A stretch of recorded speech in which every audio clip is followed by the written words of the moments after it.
never forget that first day. I stayed here till about 2 a.m. I lived in Evergreen at the time. I got home, it was about 2:30, and both of my kids were up waiting for me to get home.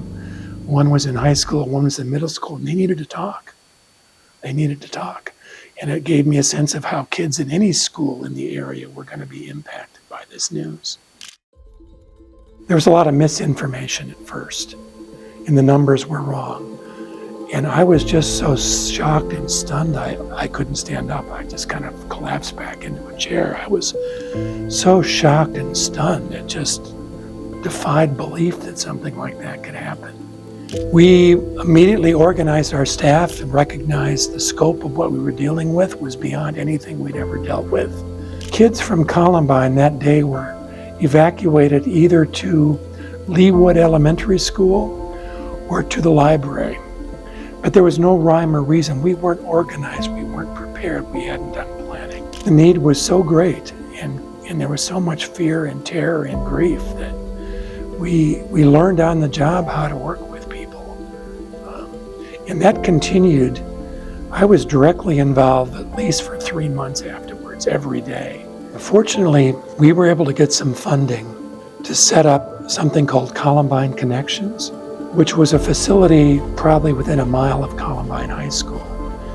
And it was staffed during the day and into the evening by clinicians and victims advocates. There was no charge for people to use the services. They could just drop in. And there were people there to try to help them deal with their grief, their anger, their questions. There was a lot of anger.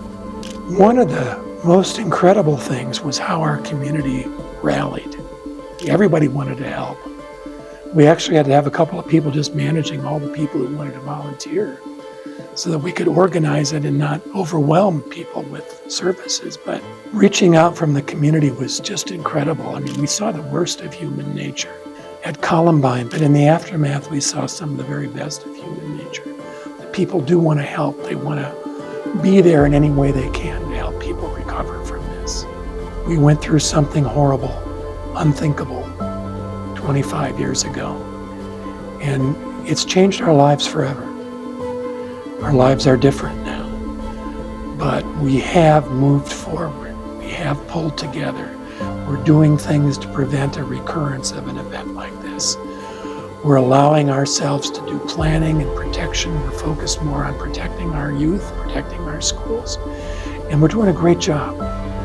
And the resilience of our community, the ability to move forward and make positive and very creative changes is incredible. So I'm really, really proud of our community for what we've been able to do in the aftermath. That we didn't let it stop us. We moved forward.